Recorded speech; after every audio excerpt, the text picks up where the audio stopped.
If you have trouble setting goals, if you have trouble getting goals, if you run into obstacles along the way and you can't overcome them, today is the workshop for you. I'm talking about something called the Disney method. The Disney method was created by somebody in neurolinguistic programming, which is what I'm trained in, and it was used and is used by Disney to help them get over the hump, to help them get past the obstacles, to help them to dream big. And the Disney method employs 3 parts of your subconscious and working with all of them in order to achieve the goal you want. The first part of the Disney method is you want to become the dreamer. And the dreamer is not the critic, the dreamer is not the realist. All the dreamer does is dream. And in order to get into the part of the dreamer, think about when you were a little kid, when you were 8, and you were so excited to play with your toys, and you were so excited to play with your friends. And I talk about this a lot, but you'd look up the clouds and you'd see all kinds of figures and fun things and oceans and mountains, and you wouldn't see a chance of rain. That happens when you get older. You start looking at things a little differently. When you're a kid, everything can come to life for you. So you want to step into the dreamer. When you step into the dreamer, you want to take 5 minutes and just come up with every single goal that you can think of in a certain area of your life. So if you're going to be tackling your personal life, you might write down, I want to play guitar by the end of the year. I want to get into shape. I want to write that book. I want to start my own podcast. And you just write down everything that is in your heart, anything that little kid, I say little Richie, that little Richie wants, that little Richie's still excited about. Little Richie loved his red Schwinn bike. Little Richie had energy. He was a dreamer and he had magic, and he still exists within me.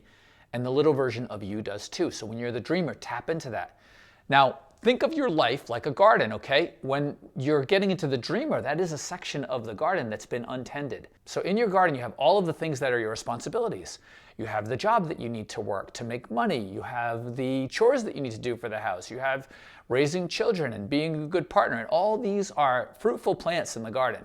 But they're not always the dreams. Also in that garden are the weeds. And the weeds are things like people-pleasing, perfection, trying to fix everybody else's problem, controlling behavior, anxious attachment. These are the weeds in your garden. You want to pull those weeds out by working on your mindset and create a new section of the garden, a new section for the dreamer. And when you dream and you're writing these things down, no negative critic inside. Nobody telling you, oh, you can't do that. Why'd you even write that down? You're just the dreamer. Now, once you finish being the dreamer and you do your 5 minutes, now it's time to move to part 2 of the Disney method, which is the realist. The realist is going to ask you, what do you need to do in order to achieve this? What can we do right now? What's the first step we can take in order to achieve this goal? What locations do we need to be in order to achieve this goal? What resources do we need to achieve this goal? So the realist is really like the architect of your dream. So step 1 is the dreamer. You're going to come up with all these dreams. Then you're going to circle one of the dreams. Now you're going to work on that dream with the realist. So you step into the realist, and the realist is just going to come up with all the steps of action, everything you can do in order to achieve this goal. And the realist is not the critic. The realist isn't telling you why you can't do it. It's just coming up with an action plan. Finally, you move to the critic. The critic is going to tell you all the reasons that you are going to run into problems or obstacles along the way. And the critic is going to say things like, you're not good enough.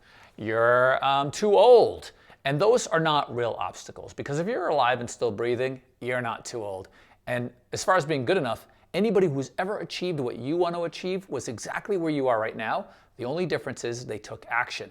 That's a false belief, you're not good enough. But the critic will come up with some real obstacles. You don't have the time for this. You don't have expertise in this area. This is what we're looking for. We're looking for tangible obstacles that might come up along the way. Once we find those obstacles, guess what happens? We go back to the dreamer. And the dreamer comes up with solutions for those obstacles. The dreamer brainstorms. The dreamer's not coming up with new problems, but the dreamer says, oh, you don't have enough time. Okay, dreamer, you can do it on Sunday. You can do it after work. This is something that really excites you. It doesn't deplete you because it's something that you love. And that's what the dreamer does. It kicks it back into gear. But no matter what your goal is, you have to really want it. It has to be something that would really make a big difference in your life. Something that if you had this goal, you'd be so happy. Because to achieve a goal, you have to work what I say outside of the margins, outside of the normal day. Because if you're working 8 hours or 10 hours a day and you're taking care of a family and you have all these other things, the dream happens after all that stuff is taken care of.